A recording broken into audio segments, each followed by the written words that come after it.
พระพุทธศาสนาก็คือการเข้าถึงซึ่งความสุขเฮาฮ้องความสุขว่าเฮาฮ้องความสุขในวันนิพพานนะฮะอย่างแล้วพระพุทธศาสนานี้มันก็แบ่งออกเป็น2ฝั่งฝั่งใหญ่ๆนะท่านผู้ฟังอันพุทธศาสนาสายเถรวาทฝั่งหนึ่งแล้วก็พระพุทธศาสนาในสายมหายานฝั่งหนึ่งความเป็นมาเป็นไปอย่างใดเดียวจะได้เล่าเพื่อท่านผู้ฟังทั้งหลายได้ฟังสักน้อยหนึ่งแต่เบื้องต้นทำให้ท่านผู้ฟังทั้งหลายได้ทราบอย่างอีว่าพุทธศาสนาเนี่ยเป็นแบ่งออกเป็น2ฝั่งนะเถรวาทแล้วก็มหายานแต่ถึงแม้จะแบ่งเป็น2ฝั่งก็ตามเป้าหมายของพุทธศาสนาทั้ง2ฝั่งนี้ก็คือความสุขคือนิพพานคือการหลุดพ้นจากกิเลสเหมือนเดียวกันอันทั้งที่เขาเป็นชาวพุทธท่านผู้ฟังเป็นบุคคลผู้มีความรู้นะเพราะพุทธะแปลว่ารู้เนาะรู้เข้าใจโลกและชีวิตนั่นแสดงว่าเป็นคนที่มีความรู้ความเข้าใจของเป็นความรู้ความเข้าใจในความเปลี่ยนแปลงของโลกและชีวิตมากกว่าศาสนาอื่นเมื่อเป็นอย่างนี้เนี่ยเฮาก็คงจะต้องเป็นคนที่มีความสุขมากกว่าคนที่นับถือศาสนาอื่นแต่ปรากฏว่าเอาไปเอามาเฮาก็กลายเป็นคนที่มีความทุกข์มากกว่าศาสนาอื่นว่ะมันเรื่องน่าตลกนะท่านผู้ฟังอันหลายคนก็บอกว่าพระอาจารย์เอาที่ไหนมาอู้เนี่ยมันมีสถิติข้อมูลในวันอังคารที่แล้วช่วงเช้าเนาะตี 4 ถึง 7 โมงนี้ได้อู้ถึงเรื่องนี้เรื่องของการฆ่าตัวตายคือนับวันคนฆ่าตัวตายนักขึ้นถึงวันคนฆ่าตัวตายนี่เพิ่นไม่ใช่ว่าเพิ่นเป็นคนที่มีความสุขคุณท่านผู้ฟังเนาะล้วนแล้วแต่เป็นคนที่มีความทุกข์ตรงนั้นเพิ่นจะแก้ทุกข์นะโดยวิธีการของเพิ่นก็คือการฆ่าตัวตายซึ่งที่จริงแล้วมันก็ไม่ได้เป็นการแก้ทุกข์โดยสิ้นเชิงมันก็เป็นเพียงการกบเกลื่อนความทุกข์เท่านั้นแล้วเอาไปเอามาปรากฏว่าวัยหรือช่วงอายุของคนที่ฆ่าตัวตายนักที่สุดเนี่ยมาอยู่ที่วัยผู้สูงอายุอีวะแต่ที่จริงแล้วผู้สูงอายุเนี่ยน่าจะเป็นวัยที่ปล่อยเนาะน่าจะเป็นวัยที่โปร่งน่าจะเป็นวัยที่วางเข้าธรรมะปฏิบัติธรรมเข้าวัดเข้าวาถือศีลกินทานไปกินทานไปอยู่กับศีลกินกับธรรมต้องเป็นอย่างนั้นแล้วแต่ปรากฏว่าคนเฒ่าคนผู้สูงอายุตุกและฆ่าตัวตายนักกว่าคนหนุ่มนะมันเป็นเรื่องที่น่าคิดท่านผู้ฟังในสถิติหรือว่าในรายงานของกระทรวงสาธารณสุขกรมสุขภาพจิตท่านผู้ฟังอธิบดีกรมสุขภาพจิตเพิ่นออกมาอู้เรื่องนี้เมื่อปี 2561 เพิ่นบอกว่าคนที่ฆ่าตัวตายนักที่สุดเป็นอันดับหนึ่งก็คือคนที่มีอายุ60 ปีขึ้นไปเฉลี่ยอยู่ปีละ885 คนพุ่นน่ะท่านผู้ฟังตกวันหนึ่งก็3 คนพุ่นนะ3 ถึง 6 คนพุ่นนะไม่ใช่ธรรมดานะผู้ฟังผู้สูงอายุอย่างใหญ่ฆ่าตัวตายนักขึ้นอายุ60 ปีขึ้นไปรองลงมาอันดับที่2ก็200ปลายนะไม่ใช่200 800เหมือนกันนะอันแรกคิดเป็นเปอร์เซ็นต์กับ22%กว่าเปอร์เซ็นต์ของผู้สูงอายุ60 ปีขึ้นไปเนี่ย22% 885 คนต่อปีวัยที่2เป็นวัยที่ฆ่าตัวตายรองจากวัยของผู้สูงอายุ60 ปีขึ้นไปเป็นอันดับ2นี่ก็คือวัยช่วงอายุตั้งแต่35จนแถว45อีกว่าท่านผู้ฟังก็ฆ่าตัวตายเป็น800 กว่าคนนะคิดเป็นเปอร์เซ็นต์21 กว่าเปอร์เซ็นต์นั่นแสดงว่าคนถึงวันนี้มีความทุกข์มีความเครียดมากขึ้นแต่ก็เป็นเรื่องที่น่าทำให้เกิดว่าทั้งที่พระพุทธศาสนาเป็นศาสนาแห่งความสุขพุทธศาสนาเป็นศาสนาที่นำให้คนไปพ้นทุกข์และอย่างใดคนยังทุกข์อยู่ถ้าเกิดไปเกิดมาสืบสาวหาเหตุหาปัจจัยพอกอยตีเตือนกันให้ดีท่านผู้ฟังก็จะพบว่าที่แท้แล้วเป็นเพราะว่าเฮาบ่ได้เข้าถึงบ่ได้เข้าใจหัวอกหัวใจของพุทธศาสนาแต่นั่นแสดงว่าพิธีกรรมการกระทำที่เฮาญากันอยู่นี่มันบ่พอต่อการจะดับทุกข์ของเฮาเดี๋ยวนี้มันร้ายแรงถึงขั้นจะต้องใช้ยาฉีดแล้วโลกแต่เฮาก็มัวแต่ปฏิบัติธรรมศึกษาธรรมเพียงแค่ยาทาเท่านั้นมันบ่พอท่านผู้ฟังมันต้องปฏิบัติถึงแก่นเหมือนกับยาฉีดไปเลยศึกษาปฏิบัติจนถึงแก่นมันจนถึงเป็นยาฉีดเพราะทุกข์เนี่ยมันไม่ใช่แค่ยาตามาตาแล้วจะหายได้แล้วนะเดี๋ยวนี้ทุกข์มันรุนแรงมันลุกรามไปจนถึงกระทั่งที่ว่าฆ่าตัวตายสูงขึ้นนักขึ้นทีนี้ท่านผู้ฟังแต่ที่เกินไว้ว่าพุทธศาสนาก็มีอยู่2 ฝั่งนะมหายานกับเถรวาท แต่ว่าถึงไม่จะเป็นสองฝั่งอย่างอี้เนี่ยเป้าหมายก็อย่างเดียวกันเนอะคือการดับทุกข์การเข้าซึ่งความสุขอย่างเดียวกันเลยเอาความเป็นมาเป็นไปก่อนนะผู้ฟังว่ามันอย่างใดมาแบ่งเป็นสองฝั่งฮะนี่เนาะและแต่ละฝั่งเนี่ยมีลักษณะอย่างใดนะแล้วก็ลองมาดูคำสอนโดยเฉพาะคำสอนของพุทธศาสนามหายานวันนี้จะอู้เรื่องนี้เพื่อจะพาท่านผู้ฟังไปดับทุกข์ใน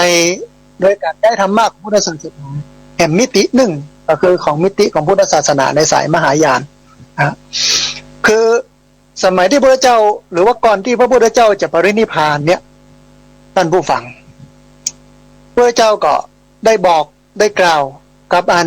สาวกทั้งหลายทั้งปวงว่าวินัยหรือข้อปฏิบัติศีลของทุกเจ้าเนี่ยอันก็สามารถที่จะปรับจะเปลี่ยนจะแปลงได้เนอะถ้ามันเป็นวินัยเล็กๆน้อยๆนะแต่ที่มันเป็นวินัยใหญ่ๆนี่ปาราชิกสี่ซึ่งถ้าปฏิบัติหรือว่าล่วงเลยล่วงเกินศีลหมู่นี้แล้วผิดศีลหมู่นี้แล้วจะขาดจากความเป็นพระภิกษุอันนี้ต้องรักษาไว้สังฆาทิเศษ13เป็นต้นต้องรักษาไว้แต่ที่เหลือนอกนั้นเนาะ อย่างเช่นอาบัติเล็กๆน้อยๆนะปนท้องว่านิสกิยปาจิตตีหรืออาบัติปาจิตตีอย่างเงี้ยมันเล็กๆน้อยๆเนี่ยก็ปรับก็เปลี่ยนก็แปลงก็ปรุงตัดทอนอย่างใดเนอะอันนี้พระเจ้าได้บอกไว้ท่านผู้ฟังได้ได้เอ่ยไว้พระศีลของพระเจ้าศีลของทุกเจ้าเนี่ยพระเจ้าวางไว้มีอยู่3ขั้นตอนเหมือนโทษทั้งโลกคนเวลาทำความผิดทั้งโลกเนี่ยมันจะมีความผิดอยู่3สถาน1ปรับสตางค์ตำหนิติเตียนแนะนำพร่ำสอนลงทันบนนะ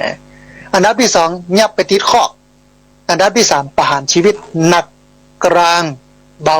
มีอยู่3สถานอย่างนี้เหมือนกันวินัยของตัวเจ้าก็มีอยู่3สถานอาบัติเบาเล็กๆน้อยๆแค่ปงอาบัติตัวเจ้าเพิ่งก็แสดงอาบัติก็คือสารภาพว่าเนี่ยผมได้ล่วงเกินวินัยอันนั้นอันนี้มีอย่างนั้นอย่างนี้ก็ขอสุมาอภัยแล้วต่อไปจะไม่ยะแอมเนอร์อย่างเงี้ยอันนี้คือปงอาบัติก็หายไปมันมีปัญหาอาบัติเนี่ยที่พระเจ้าบอกว่าสามารถปรับได้เปลี่ยนได้ปรุงได้แปลงได้เพราะพระองค์เล็งเห็นว่าในอนาคตการโลกมันเปลี่ยนสังคมมันเปลี่ยนบางอย่างก็ต้องปรับไปนะอันนี้อันที่2สังฆาทิเศษนั้น13ข้อถ้าล่วงละเมิดแล้วก็ต้องไปติดข้อพน้องว่าไปเข้าปริวาสกรรม ไปทำพิธีเข้าปริวาสกรรมอยู่ปริวาสกรรมชำระตัวเองอย่างน้อย10ราตรีนะถึงจะพ้นจากโทษนั้นคือถ้าเป็นบ้านเฮาก็คือเอาไปติดข้อแต่มันสุดท้ายปาราชิก4อันนี้จะขาดจากความเป็นพระภิกษุเลยถ้าทำล่วงละเมิด4ข้อนี้บ่สามารถจะปิกมาเป็นตุเจ้าได้แห่มแล้วในชาตินี้นะท่านผู้ฟังอันนี้คือความหนักความเบาของอาบัติแต่พระเจ้าตอนจะปรินิพพานเนี่ยพระองค์ก็ตรัสว่าอาบัติเล็กๆน้อยๆสามารถที่จะผ่อนปลนได้ถ้าทรงหันสมควรจะละเว้นกาอย่างกามันบ่เหมาะกับกาละสมัยก็ปรับได้เนอะอันหมู่เถรวาทหมู่พระมหากัสสปะพระมหากัสสปะเถระหลังจากที่ประชุมเพลิงถวายพระเพลิงพระบรมศพของพระพุทธเจ้าเรียบร้อยแล้วก็มาปรึกษาหารือกันว่าเขาจะเอาอย่างไรดีฝั่งพระมหากัสสปะเนี่ยมหาเถระทั้งหลายเนี่ยก็ยืนยันว่าเอาตามที่พระเจ้าว่ามา227ข้อห้องกับบัตรทัดมันอย่างสักอย่างนะเอาตามนี้เนอะเนี่ยภายหลังมาหมู่นี้ถูกฮ้องว่าเถรวาทเถระก็คือพระเถระวาทะก็คือกรรมอู้ถือเอากรรมอู้ของพระเถระก็คือพระมหากัสสปะเป็นเจ้าเนี่ยเป็นต้นแบบว่าเฮาบ่เปลี่ยนอย่างแล้วเอาตามที่พระเจ้าว่ามาอย่างเงี้ยซึ่งวันนี้มันก็ล่วงมาเลยมา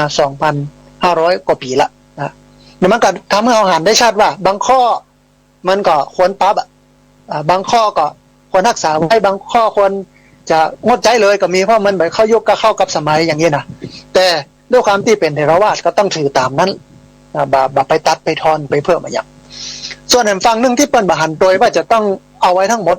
เปิ้นก็ปรับปรุงเปลี่ยนแปลงได้ตามที่พระเจ้าได้ตรัสไว้ว่าสามารถทำได้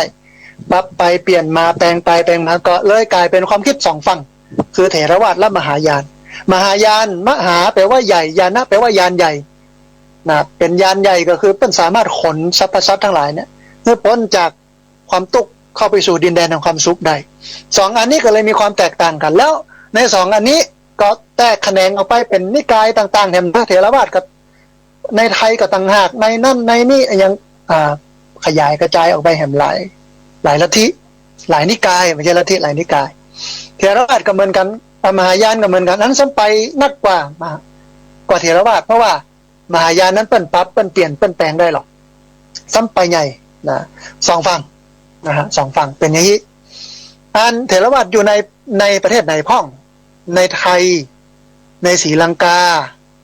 ในพม่าในลาวอย่างนี้เป็นต้นท่านผู้ฟังนะอันนี้คือเถรวาทมหายานอยู่ไหนจีนญี่ปุ่นเกาหลีไต้หวันทิเบตอย่างนี้เป็นต้นแต่ในฝั่งเถรวาทในฝั่งมหายานเนี่ยนักมีผู้นับถือนักกว่ากว่าเถรวาทท่านผู้ฟังเพราะว่าเข้าถึงได้ง่ายเนาะอัน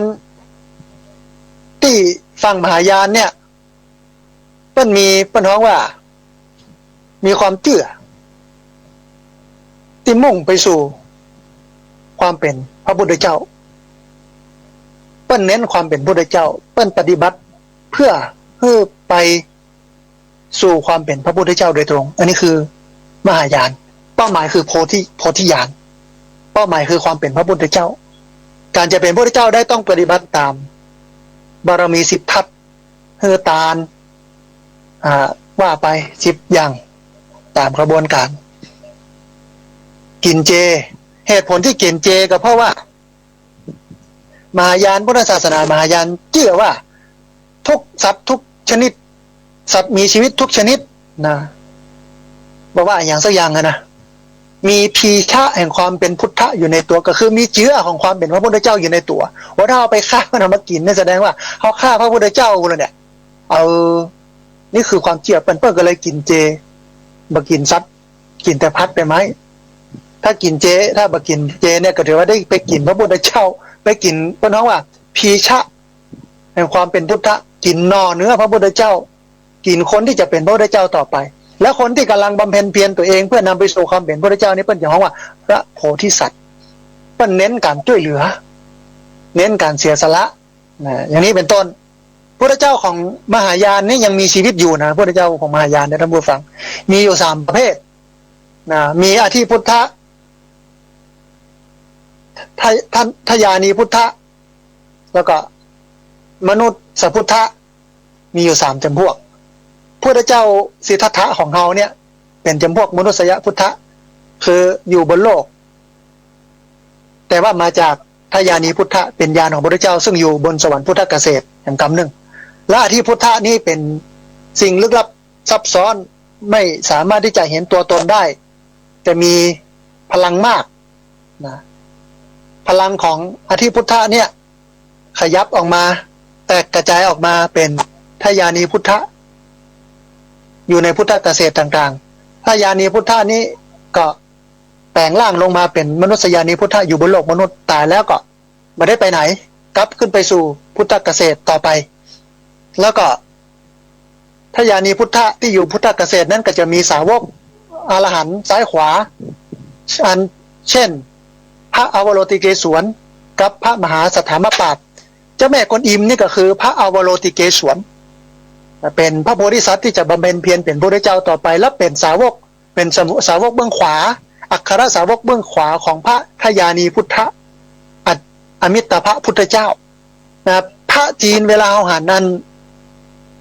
หนังจีนเวลาเปิ้นปากันอามิตรพุทธนี่คือพระอามิตรพระพุทธเจ้าพระอามิตรพระพุทธเจ้าอยู่ในดินแดนสุขาวดีพุทธเกษตรเป็นทยานิพุทธะเป็นทยานิพุทธะแล้วมีสาวกชื่อว่าอวโรติเกศวรเจ้าแม่กวนอิมแล้วก็มหาสัทธามปาฏคอยไปช่วยเหลือมนุษย์อันนี้คือความเชื่อของมหายานเปิ้นพระพุทธเจ้ายังมีชีวิตอยู่เปิ้นก็เลยมีการบวงสรวงอ้อนวอนเซ็นสังเวยอย่างนี้นะแต่ของฝ่ายมหายานจบไปละทีนี้ฝ่ายเถรวาทเฮาเนี่ยมีความเชื่อหรือมีจุดมุ่งหมายก็คือว่าเป้าหมายสูงสุดคือความเป็นอรหันตภูมิความเป็นพระอรหันต์หมดกิเลสบ่เอาความเป็นพระพุทธเจ้าปฏิบัติตามนี้แล้วก็พระพุทธเจ้าปรินิพพานไปแล้วตายไปแล้วก็ดับสูญบ่มีแล้ว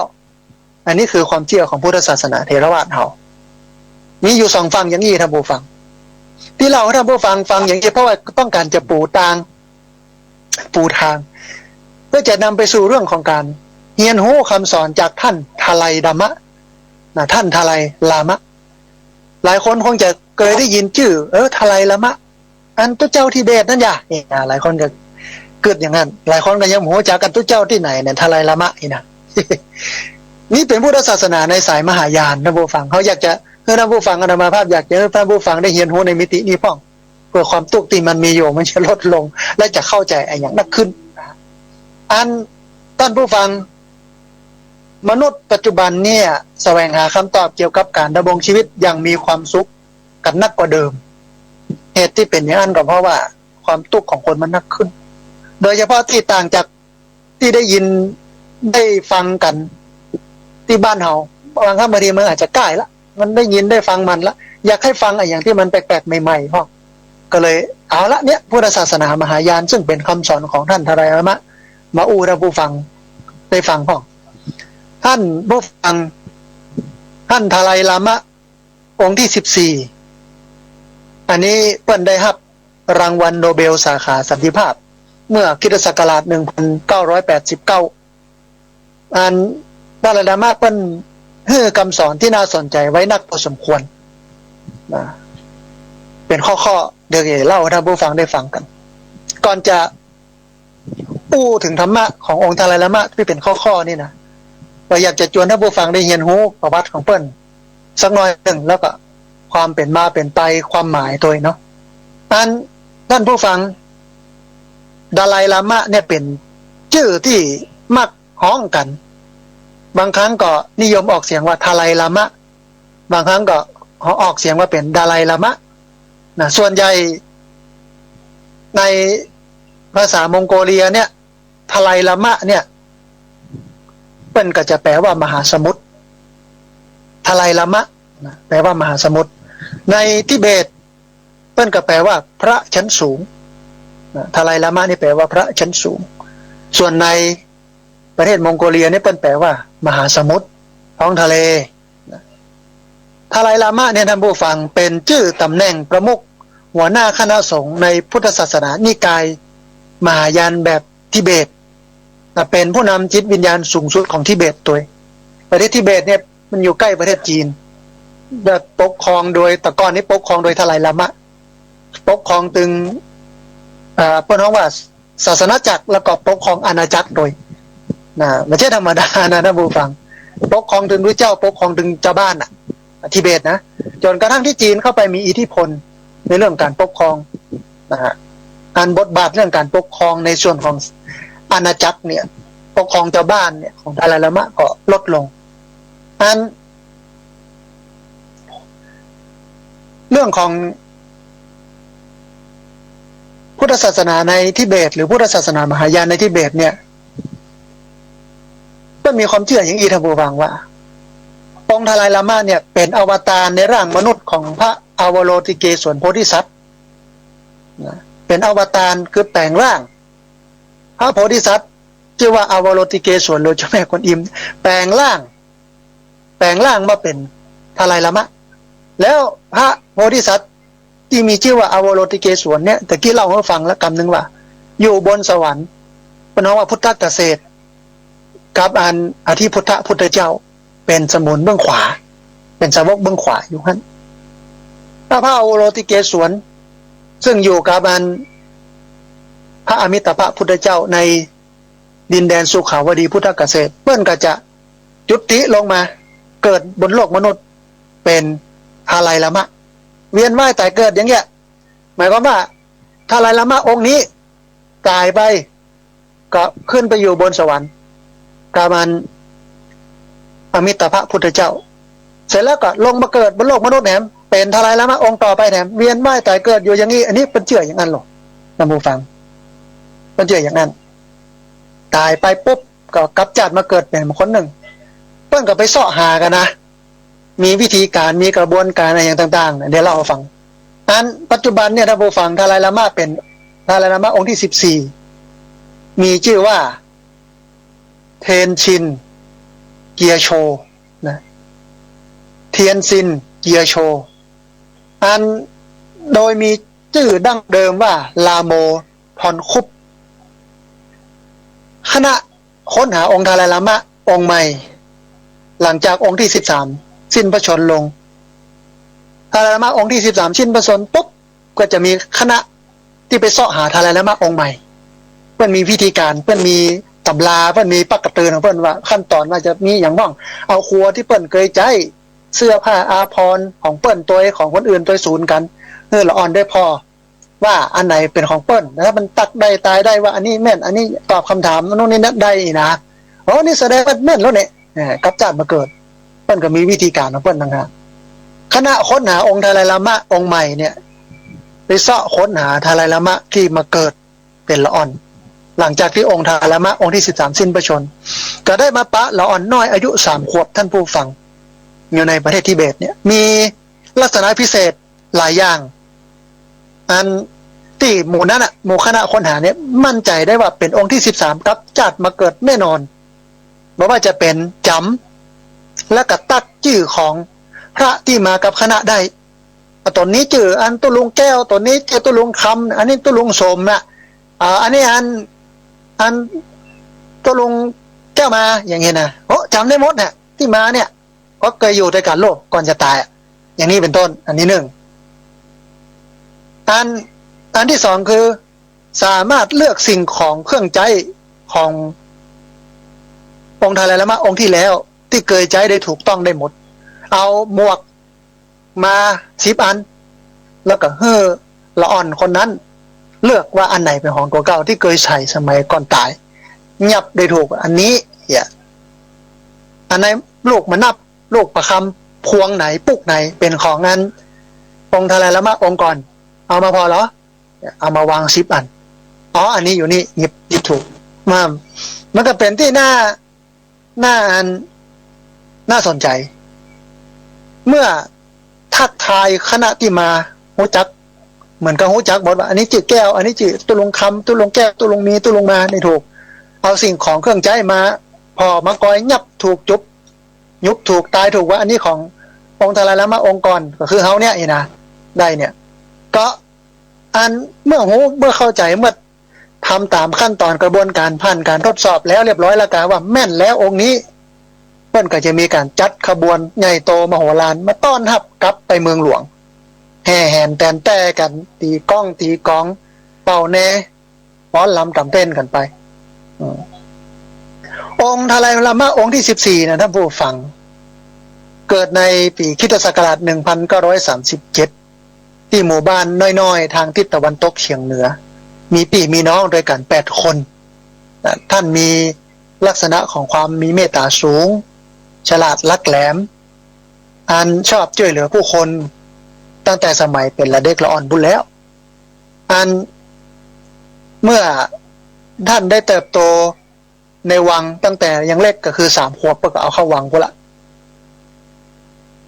ก็มีพระผู้รักผู้ใหญ่ครูบาอาจารย์ได้สั่งสอนหนังสือในอย่างต่างๆหูเรื่องทั้งโลกทั้งธรรมนักหนาจารีพอสมควรแต่ว่าในปีคริสตศักราช1940พระองค์ก็ได้รับการสถาปนาเป็นองค์ทาลายลามะองค์ที่14ของประเทศทิเบตนะระหว่างนั้นในปีคริสตศักราช1950หลังจากที่ได้รับการสถาปนาองค์ทาลายลามะองค์ที่14เนี่ยได้รับการสถาปนาเมื่อ1940หลังจากนั้นมา10 ปีก็คือคริสตศักราช1950ท่านผู้ฟังประเทศจีนบุกเข้ายึดประเทศทิเบตผนึกประเทศทิเบตเข้าเป็นหนึ่งในองค์ประกอบของจังหวัดของมณฑลของจีนอยู่ในการปกครองของจีนองค์ทาลายลามะก็ลี้ภัยหนีออกจากประเทศทิเบตไปอยู่ที่ประเทศอินเดียตั้งแต่ปี1959นะ1959เป็นต้นมาเมื่อท่านไปอยู่ที่ท่านก็เขียนหนังสือไปอยู่ที่รัฐพิหารนะประเทศอินเดียก็ได้เขียนหนังสือเผยแผ่พุทธศาสนาต้องยอมรับว่าองค์ทาลายลามะองค์นี้นะเป็นที่เคารพนับถือเป็นที่รู้จักของคนทั่วโลก ทั่วโลกรู้จักองค์ทาลายละมะองค์นี้มากพอสมควรพระองค์มีบทบาทสำคัญในเรื่องการเผยแพร่ศาสนามี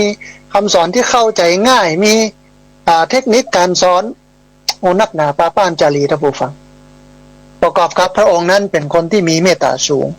ไปที่ไหนไผก็ฮักมีคนเลื่อมใสศรัทธาวัดปฏิบัติก็ดีสินใจสะอาดเข่งมันก็เลยทำให้คำสอนของพระองค์เนี่ยมีคุณค่าและมีความหมายสำหรับคนทั่วโลกแปลออกไปเป็นภาษาต่างๆโมจักเท่าใดเนี่ยดังทีนี้ท่านผู้ฟังอาตมาภาพก็เลยไปหยิบยกเอาคำสอนของพระองค์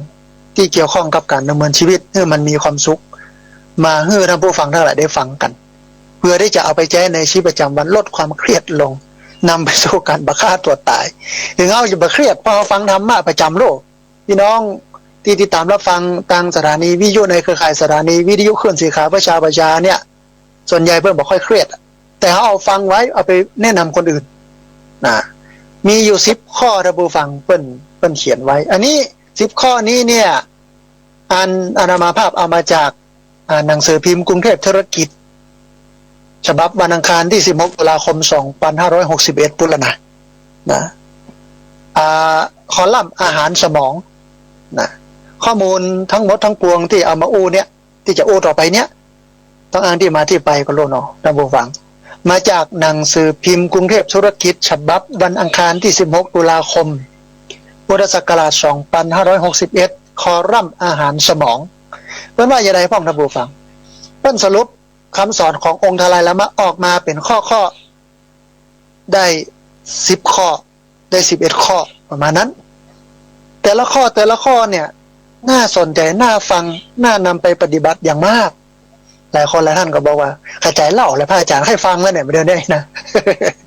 มีอย่างห้องนะบูฟังข้อแรกเพิ่นบอกว่าจุดประสงค์สูงสุดในชีวิตของคนเฮาคือการมีความสุขเฮาบ่สามารถรู้ได้ว่าอันหยังจะเกิดขึ้นในอนาคตพ้องแต่อย่างใดหัวใจของเฮาก็ต้องการความคาดหวัง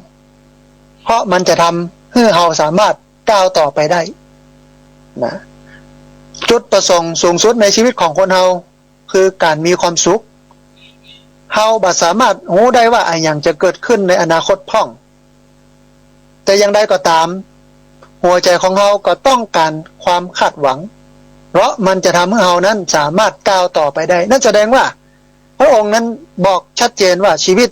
ต้องมีความหวังเด้อความหวังมันทำให้ชีวิตมีชีวิตนะความหวังมันทำให้เราสามารถเดินหรือก้าวตลอดจนถึงอยู่ได้และไปได้ถ้าบ่มีความหวังหรือหมดหวังสิ้นหวังเนี่ยต้องกับว่าชีวิตมันก็จะจบสิ้นเพราะฉะนั้นต้องหวังท่านผู้ฟังหวังไว้เถอะ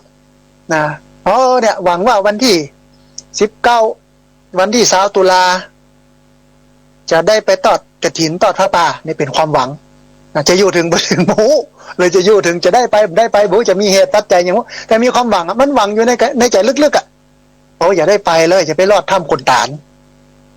จะได้ไปแอวไปแหวงไปพอไปกอยที่เปิ้นสร้างเปิ้นแปลงไปบ่ได้ไปจัดเมินแล้วแหละมีความหวังมันทำให้เฮานั้นข้าจะตายบ่ได้นะข้าจะต้องอยู่ข้าจะต้องเนี่ยสิ่งนี้มันทำให้พลังมันเกิดขึ้นทำให้ชีวิตยืนยาวมันทำให้เราแบบประมาทมัวเมาในชีวิตต้องรักษาชีวิตเพื่อจะถึงวันนั้นวันที่เราหวังไว้องค์ทาลายละมะชี้จุดชัดเจนว่าชีวิตจะมีความสุขได้มีความเป็นอยู่ได้ดีนั้นต้องมีความหวังอย่างคนถึงวันนี้กะหวัง2วันนั่นแหละหวังวันที่16กับวันที่1หวังนะแม่เจ้าแม่เจ้าเพิ่นเฮาว่าเจ้าวุ่นวายสายตื่นเต้น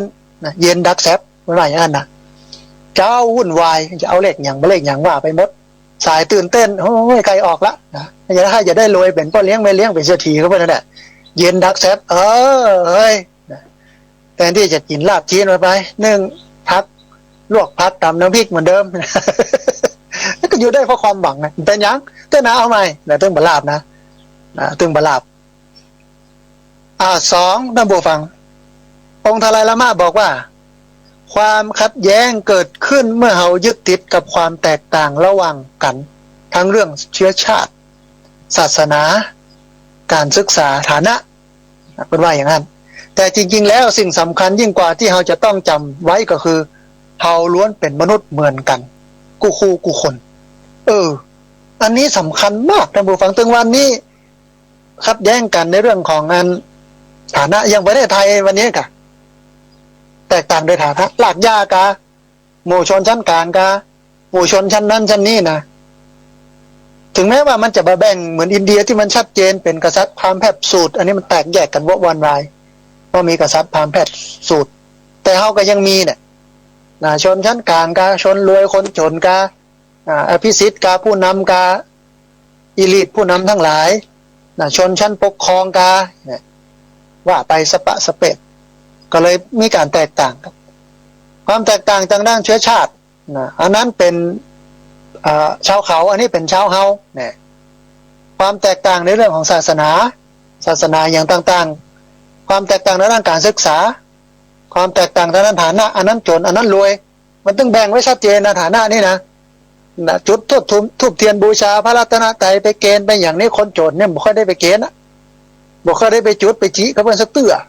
อันที่รวยๆมียศตำแหน่งหน้าตาทั้งนั้นเนี่ยไปจี้ไปจุดนะคนจนคนมีสตางค์นั่งข้างหลังวะมันแบ่งกันชัดแล้วมันไม่ได้ไปนั่ง VIP อันโต๊ะรับแขกแจกันดอกไม้วางกระเปิดสักเตื้อแต่แท้ที่จริงแล้วท่านผู้ฟังเขาจะเป็นภัยจะเป็นไอ้อย่างใดจะเป็นคนที่มีความแตกต่างระหว่างเชื้อชาติบอกว่าจะเป็นเชื้อชาติในศาสนาในการศึกษาระดับใดฐานะจนรวยจริงๆแล้วเนี่ยสิ่งสำคัญอย่างยิ่งกว่าที่เราจะต้องจำไว้ก็คือเราล้วนเป็นมนุษย์เหมือนกันทุกคนต้องมองทุกคนว่าเป็นคนเหมือนกันไม่ว่าเขาจะเป็นคนรวยคนจนเขาจะเป็นนั้นเชื้อชาติไหนศาสนาไหนวรรณะไหนผิวพรรณไหนการศึกษาต่ำสูงถ้ามองที่ฐานะที่การศึกษาที่อันศาสนาที่เชื้อชาติเนี่ยแตกแยกแน่นอนแต่ถ้ามองว่าเป็นคนอย่างเดียวกันเนี้ยนี่นะอันนี้อยู่ด้วยกันได้หรอเอาความเป็นคนมาวัดเป็นคนเหมือนกันฮักสุขเกลียดทุกข์เหมือนกันมันจะมีความเป็นอยู่ที่ม่วนที่งานมีความสุขความสบายนะแต่มันวุ่นวายกับย้อนเรื่องมูนี่เนี่ยองค์ดาลาลามะก็พยายามชี้ว่าเขาต้องมองทุกคนเป็นมนุษย์หลวงพ่อพุทธทาสคนมองเห็นคนไม่ใช่คนเป็นคนชอบคนนักคนที่มองเห็นคนไม่ใช่คนเป็นคนชอบคนนักเป็นคนวิปริตหมู่เนี้ยมันไม่ใช่คนแท้นะคนแท้ก็คือคนมองคนเป็นคนมองเห็นคนเป็นคนหลายคนเนี่ยมองเห็นคนไม่ใช่คนอันนี้หมู่นี้เป็นคนที่ชอบคนนักอันที่สามท่านผู้ฟังองค์ดาลาลามะบอกว่ามิตรภาพมันบ่ได้ขึ้นอยู่กับชื่อเสียงเงินทองหรือความแข็งแกร่งกำยำของร่างกายแต่ขึ้นอยู่กับความเชื่อใจกันและความฮักกอดสัจจะความซื่อสัตย์จริงใจต่อกันการคบกันบอกว่าจะอยู่ในสถานะไหนนะความจริงใจสำคัญที่สุดนะท่านผู้ฟังไม่ว่าจะเป็นฐานะการสามีภรรยาฐานะเพื่อนกับเพื่อนฐานะโยมกับตัวเจ้าศรัทธากับตัวเจ้าศรัทธากับพระความจริงใจนะสำคัญที่สุดองค์ดาลาลามะว่าอย่างนั้นองค์ดาลาลามะบอกว่าทุกๆคนต้องเรียนรู้ที่จะสร้างสิ่งดีๆที่บ่เพียงแต่ดีต่อตัวเก่าหรือดีต่อครอบครัวต่ออันแต่ต้องเป็นผลดีต่อมนุษย์ทุกคนตัวและเป็นใจก็ว่ามนุษยชาติด้วยเพราะความรับผิดชอบร่วมกันคือแนวคิดที่ทำให้มวลมนุษย์อยู่รอดต่อไปได้นั่นหมายความว่าจะไปหันแก่ตัวกันนักหันแก่ส่วนรวมบ้างหันแก่คนอื่นบ้างที่จริงพุทธศาสนาในทายสายเทรวาทเขาก็สอนเรื่องนี้วันก่อนอู้ไปแล้วเตือนหนึ่งว่าถ้าเรารักษาตัวก็ชื่อว่ารักษาผู้อื่นรักษาผู้อื่นดูแลผู้อื่นก็ชื่อว่ารักษาดูแลตัวเองเนี่ยมันเกี่ยวข้องกันหรอข้อนี้องค์ดาลาลามะชี้ไปเปรี้ยงชัดเจนว่าเขาจะต้องเป็นคนที่บ่หันแก่ตัวต้องไปดูแลต้องไปเกื้อกูลต้องให้น้ำจิตน้ำใจต้องคัดเกลาคนอื่นพ้องไม่ใช่ว่าเอาแต่ตัวเก่าอย่างเดียวถ้าเอาก็ตัวเก่าอย่างเดียวเนี่ย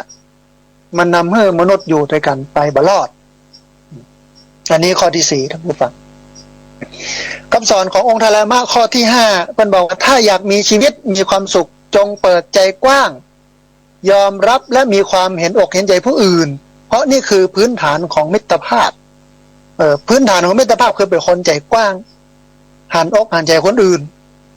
อยากจะมีชีวิตที่มีความสุขก็ต้องเปิดใจกว้างจ้างบันเตอะพ่องมันเป็นอย่างนั้นนะอย่ามันไม่ใช่ว่าเนี่ยนี่มันยังเหมือนเนี่ยอย่างอี้เนี่ย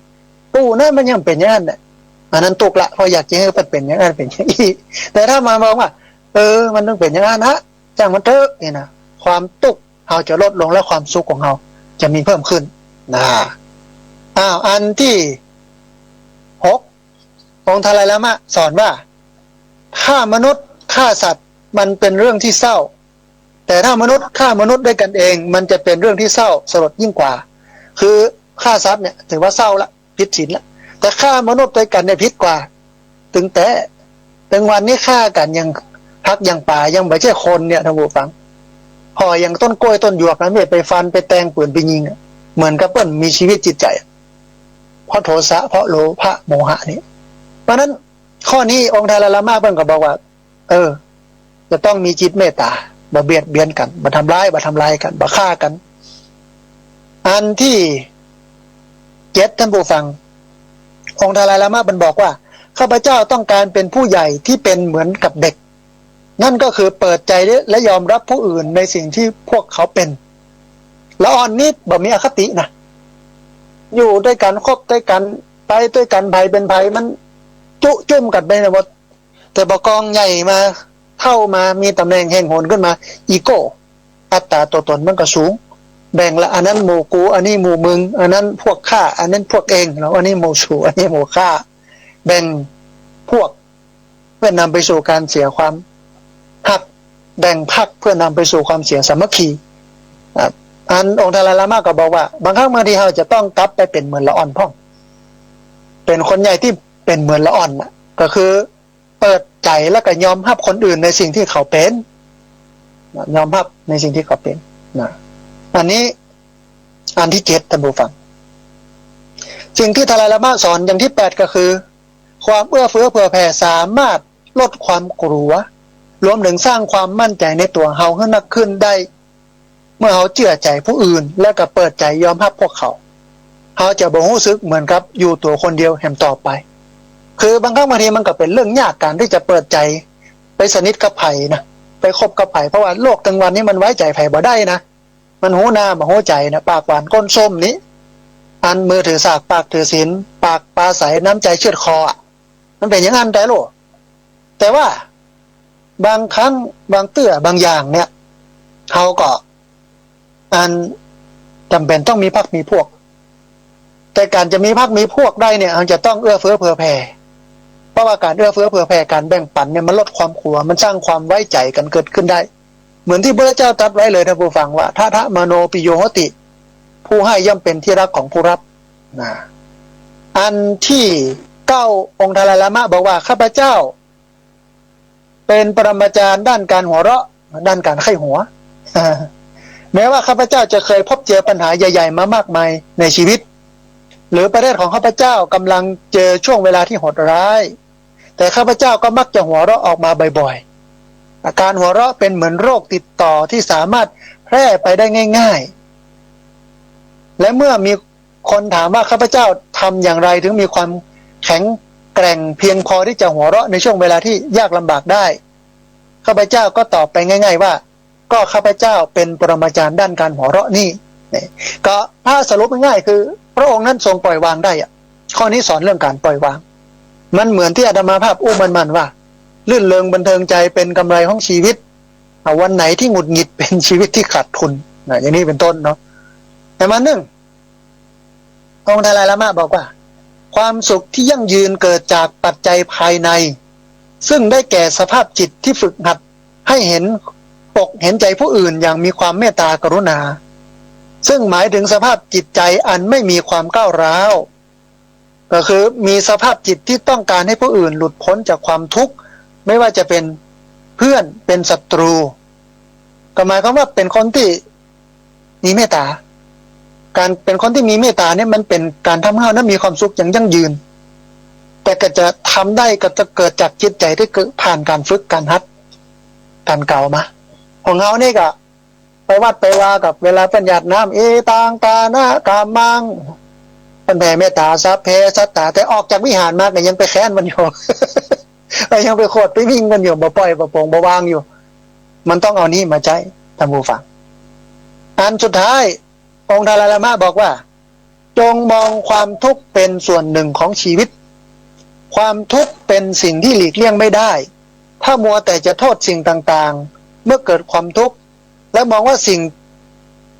เป็นสิ่งผิดธรรมชาติและไม่เป็นธรรมแล้วเราก็จะหาความสุขไม่ได้ต้องยอมรับความจริงว่าทุกข์มันเป็นส่วนหนึ่งของชีวิตเหมือนที่พระเจ้าตรัสชัดเจน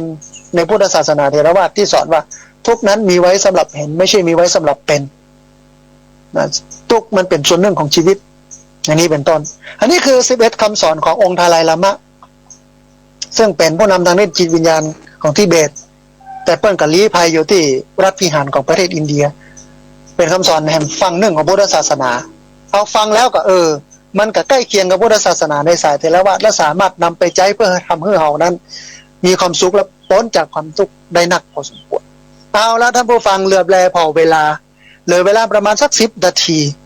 ตอนนี้จะเปิดสายให้ท่านผู้ฟังที่ฟังอยู่ทั้งบ้านได้โทรเข้ามา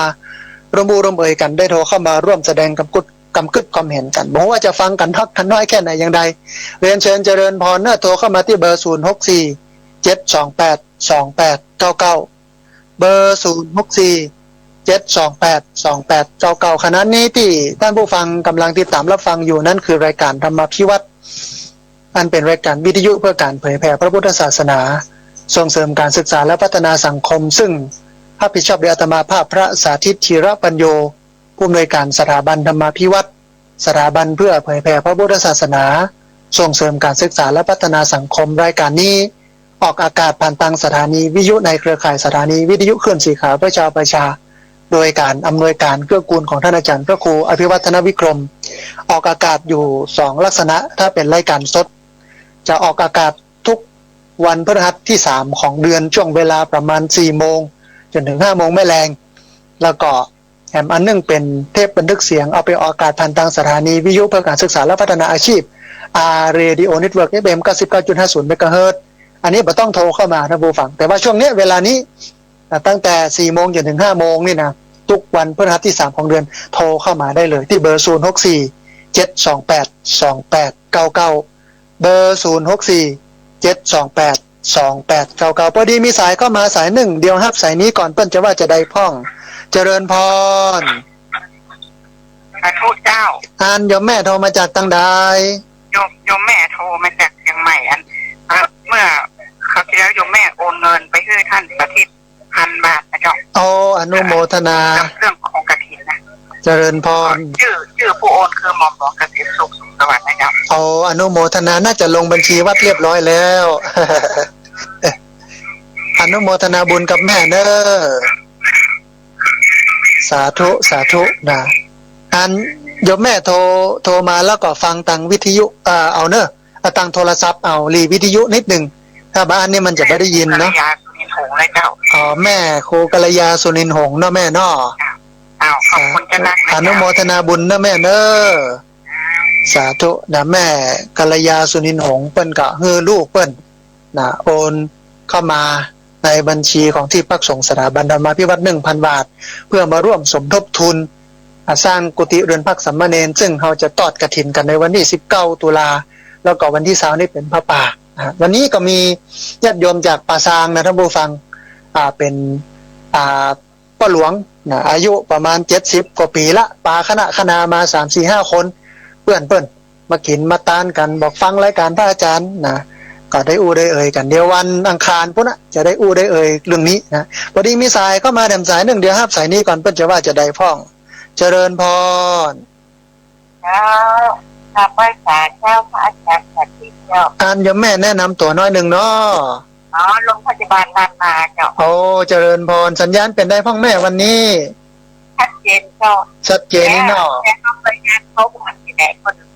ซึ่งว่าอันที่โซฟาที่อย่างนั้นคนเอาไว้เนี่ย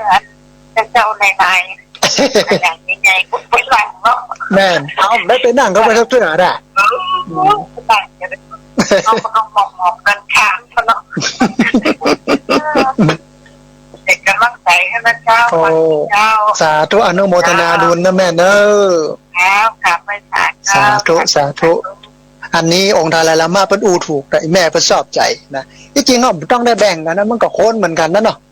ไม่จะเป็นด้านตำแหน่งไหนยังตั้งได้กับสูงทรงเพียงใดกับโค้นนั่นนะมองไม่คนแต่ว่าก็ให้เกียรติกันตามฐานะตามอัตภาพ แต่ในฐานะที่ความเป็นคนก็มีความเสมอภาคกันอย่างนั้นแต่ถ้าเอาความเป็นคนมาวัดนะหลายคนก็บอกว่าแล้วจะวัดอย่าใดว่าเป็นคนแบบเป็นคนนะแต่ถ้ามีระดับมีตำแหน่งมียศมีอย่างมันก็วัดได้โดนสูงต่ำอ่ะแล้วคนเนี่ยอย่างวัดกับศีลห้าเนี่ยกับทางบูฟังก็มาวัดกันแล้วว่าใครถือศีลห้านักชนชาศีลห้าน้อยกว่ากันถ้าถือศีลห้านักก็ไปนั่งโซฟาบนนี่นะตั้งหน้าว่าแต่ถ้าถือศีลห้าได้น้อยเนี่ยพิษศีลหลายข้อก็ไปนั่งทั้งหลังนี่นะไม่น่าอย่างม่วนปันใดได้ทางบูฟังได้นะพอดีมีสายก็มาเดินสายเรื่องเดียวครับสายนี้ผมก็จะว่าจะได้พ่องเจริญพร ไปสาครับท่านพระอาจารย์สาธิต อ๋ออนุโมทนาคุณโยม จำกันได้อยู่ขอครับ จำได้คุณโยม วันนี้มีอย่างจะเพิ่มเติมพ่อง เป็นกำลังใจนะฟังท่านพระอาจารย์พูดถึง10 ข้อของดาลายลามานี่โอ้มาทำให้เราเข้าใจแล้วก็ถึงหลายอย่างเลยอ่ะ โอ้อนุโมทนาบุญกับคุณโยมโควิดเนอะ ฝนตกอยู่ว่าท่านตะพูนไปเลยนี่ อันก่อนหน้านี้ตกสักกำหนึ่งประมาณเกินชั่วโมงแต่ตอนนี้เป่งแล้ว บ้านดอยหลังถ้ำเป็นใดพ่องคุณโยม ตกเช้าตั้งแต่3:15มาจนถึง7 โมงเมื่อเช้าอ่ะ โอ้ดีนะมันมาตกไม่วันคนยากการมันจะมาลำบากแต่ตกพ่องก็ดี แรกก็ว่าจะไปพ่นยาลำไยกันกับไม่ได้พ่นเลยแต่มันก็ดีที่ไม่ได้ใส่น้ำมันทำให้กัน โอ้ดีอย่างหนึ่งเนาะเสียอย่างหนึ่งมันธรรมดาเนาะ มันได้อย่างเสียอย่างหนึ่งมันจึงมาได้สมบูรณ์แบบมันครับคนเราจะเอา100มันจึงมาได้เนาะท่านเนาะ แม่นละนี่เป็นสัจธรรมเป็นธรรมะสำคัญเลยทีเดียวเนาะ ขอเป็นกำลังใจให้ท่านดูเนอร์ อนุโมทนากับคุณโยมโควิดเนอะ ครับโอมไว้สาครั สาธุคุณโยมโควิดบ้านดอยหลังถ้ำบ้านห้องละปูนอนุโมทนา มีเวลาเหลือประมาณสัก7 นาที6 นาทีนะเชิญเจริญบอลท่านผู้ฟังโทรเข้ามาร่วมเอ่ยกันโทรเข้ามาร่วมแสดงความเห็นกันได้ที่เบอร์064-728-2899เบอร์064-728-2899ขณะที่รอสายจะท่านผู้ฟังที่ฟังอยู่ทางบ้านจะโทรเข้ามาร่วมเอ่ยกันโทรเข้ามาร่วมแสดงความเห็นกันก็บอกกล่าวข่าวบุญเนอะท่านผู้ฟังวันที่19 ตุลาวันที่20 ตุลาญาติโยมว่างวันไหนมาวันใดก็เรียนเชิญเจริญพรด้วยกันแล้วก็สำหรับท่านผู้ฟังที่อยู่ในแม่เมาะเนาะอยู่ใกล้เคียงสถาบันธรรมพิวัตรเนี่ยก็เอาโรงทานอาหารมาเลี้ยงโรงทานตอนรับพี่น้องนักศิษย์นักบุญจากทั่วทุกสารทิศที่ยังไม่กินมาตานกันตัวเนอะพอดีมีสายก็มาแถมสายเดี๋ยวฮับสายนี้ก่อนเปิ้นจะว่าจะได้พ่องเจริญพรแม่สาเจ้าโยมแม่แนะนำตัวน้อยหนึ่งเนาะเจ้าแม่ชื่อแม่กันอยู่ในเวียงเชียงใหม่เนี่ยเจ้าโอ้อนุโมทนาวันนี้โยมแม่มีอย่างจะเพิ่มเติมพ่อง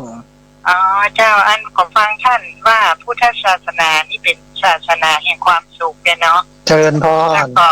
เจ้าส่วนมากเขาก็ใจยาทากันยังมาล่ำใจยาฉีดใช่ท่านนั้นเปรียบเทียบได้หันชัดขนาดเลยเจ้าแต่โมเฮานี่ก็ยังวุ่นวายอยู่เลยเนาะมาได้ฉีดยากันได้กระทาเจ้านะจะต้องได้เวลาไปซ่อหายาฉีดมาใส่พวกเราเนาะมาเก็บไว้พวกเราเจ้าถ้าจะได้ซ่อหายาฉีดละ แต่ว่าเขาเจ้าหันนั้นในข่าวเห็นหลวงพ่อวิริยังเพิ่นจ้างมีมาปฏิบัติธรรมแล้วก็เห็นหมู่ฝรั่งต่างชาติที่เพิ่นก็มากันน่ากินนะเจ้าโอ้อันนี้ยาฉีดของแท้เจ้าว่าหันว่าเพิ่นอย่างมาเพิ่นอย่างมาเข้าใจได้ดีขนาดพื้นฐานเพิ่นส่วนใหญ่เขาเจ้าก็พูดว่าเพิ่นก็ได้นับถือศาสนาพุทธมาแต่กำเนิดเหมือนหมู่เฮานะเจ้านั่นละนั่นมันก็เป็นต้นทุนที่ดีของเปิ้นเพราะเปิ้นบ่ได้นับถือมาแต่แรกเปิ้นก็เลยยิ่งใส่ใจของเฮานี่มันก็บอกว่ามันหนักมันอยู่ในหีดมันอยู่ในก็เลยละเลยเหมือนยาปากคอกเป็นอย่างนั้นไปเจ้าถ้ากะเฮาจะยี่จะใดเฮาอยู่ใกล้กันเจ้าใช่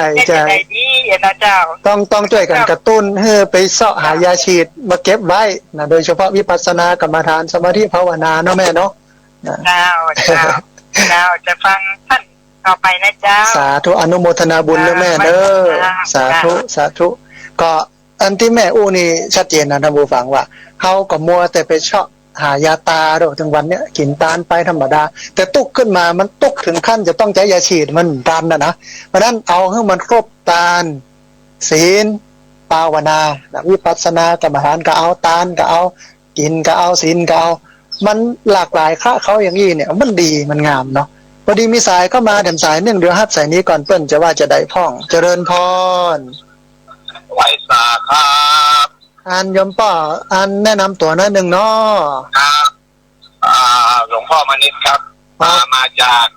หนองหินแจงแตกวันนี้ขับรถโดยสารนะครับอยู่ที่ในเวียงครับฝนกำลังตกนะครับในเวียงฝนกำลังตกเนาะป้อเนาะมีอย่างจะเพิ่มเติมพ่องป้อวันนี้ผมฟังของท่านเรื่องอะไรละมากนะครับแต่ว่าความรู้ดีมากครับโอ้อนุโมทนาบุญกับป้อเนอะครับฟังท่านพระครูวิคมผมก็ฟังอยู่ตลอดแต่ท่านอาจารย์ผมกำลังได้ยินเสียงมาเดียวนี้แต่รู้สึกว่าความกระจ่างชัดดีครับโอ้สาธุอนุโมทนาบุญเนอะป้อเนอะนะครับสาธุสาธุอนุโมทนาปกติจะจัดทุกวันอังคารช่วงเวลา 4:00 จนถึง 5:00 คุณโยมแต่ว่าเป็นรายเดือนเนี่ยทุกวันพฤหัสที่3ของเดือนในช่วงเวลาประมาณ 4:00 จนถึง 5:00 เดี๋ยวคงจะฮับแหมสายหนึ่งแล้วก็จะลาจากท่านผู้ฟังไปเพราะว่าเวลาหมดลงแล้ว เขาจะป้ากันทำไมถ้าช่วงไม่แรงนี่กับปุ่นเนอร์เดือนหน้าสัปดาห์หรือว่าอาทิตย์ที่3ของเดือนช่วงเวลา 4:00 จนถึง 5:00 แต่ว่าทุกอาทิตย์เนี่ยจะปะกันทุกวันอังคารช่วงเวลา 4:00 จนถึง 7:00 พอดีมีสายเข้ามาแถมสายหนึ่งเดี๋ยวฮับสายนี้เป็นสายสุดท้ายนะเพิ่นจะว่าจะได้พ่องเจริญพรการนมัสการพระอาจารย์เจ้าอันคุณโยมแนะนำตัวน้อยหนึ่งเนาะเจ้าอาจารย์เจ้าอาจารย์เจริญพรเจ้าแนะนำตัวกันแนะนำตัวน้อยแม่สุวรรณลีเจ้าอ๋ออนุโมทนาแม่สุวรรณลีชูวัฒนขจรเจ้าวันนั้นมีอย่างจะเพิ่มเติมบ้างแม่วันนี้แม่จะไปกฐินน่ะกับอาจารย์วันที่19เนาะแม่เนาะเจ้าเดี๋ยวนี้ตอนแรกไปรถกันหนึ่งเนาะพอดีคนเหลือรถแถม4 คนจะได้เข้ารถแถมกันแบบนี้เนี่ยจนไทยคนก็ว่าใกล้ๆคนไปได้มันไก่แจ้งว่าเสื้อนี่นะเจ้าแล้วก็คนก็ถามแม่ว่าเคยได้ยินนะบางคนก็ถามว่าเพิ่นเป็น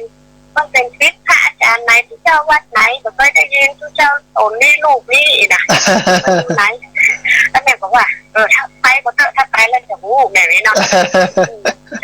ถ้าไปก็จะอยากให้ชวนไปได้ไปวู้ไปหาได้ไปไหว้เพิ่นแม่นี่ทำบุญกับพระอาจารย์สาธิตมาเนี่ยจะเทียบสีละกายเนาะแม่นจะมาได้ยินเสียงเพิ่นออกอากาศแต่ก็นั่นละก็ทำบุญด้วยเพิ่นมาเนาะแล้วนะ2 ปีก่อนมาถ้าพระอาจารย์อยู่ใหม่ๆเป็นตาละหามนะใช่แม่ใช่ที่หลงเนี่ยนะพระอาจารย์ไม่ลืมนะจำได้อยู่แม่จำได้ที่โทรหาพระอาจารย์เป็นระยะนั่นแหละมาเป็นอย่างแม่เดี๋ยวบุญมันจัดสรรหมู่เขาก็ตึงจะได้มากันเนาะแม่เนาะเจ้าแม่ก็ว่าเจ้าอนุโมทนาบุญนะแม่เนอะสาธุอนุโมทนาสาธุแม่สุวรรณลีชูวัชนะขจรต้องอนุโมทนาบุญแล้วก็ต้องขออภัยที่ตัดบทเพราะว่าเวลาหมดพอดีแม่แล้วก็ญาติโยมที่จะโทรเข้ามาต้องขออภัยเอาละวันนี้อาตมาภาพพระสาธิตธีรปัญโยต้องเอารายการนี้จากลาท่านผู้ฟังทั้งหลายไปก่อนกับขอบพระคุณพระเถรานุเถระครูบาอาจารย์พระสงฆ์องค์สังฆเจ้าทุกรูปทุกองค์อนุโมทนาบุญกับเจ้าของคลื่นเจ้าของสถานีที่รับสัญญาณเอาไปออกอากาศส่งกระจายเสียงอนุโมทนาบุญกับญาติโยมที่โทรเข้ามาทุกเสียงทุกสายแล้วก็ทุกทนทุกท่านที่รับฟังอยู่ถึงแม้ว่าไม่ได้โทรเข้ามาก็ดีสัพพพุทธานุภาเวนะด้วยเดชเดชะอนุภาพของพระพุทธเจ้าสัพพธรรมานุภาเวนะด้วยเดชเดชะอนุภาพของพระธรรมเจ้าสัพพสังฆานุภาเวนะด้วยเดชเดชะอนุภาพของพระสังฆเจ้าศรัทธาสุทธีพระวันตุเตขอความสุขความเจริญในธรรมจงมาเกิดมีแด่บรรดาศรัทธาสาธุชนทุกคนทุกท่านตลอดกาลเป็นนิจเทินเจริญพร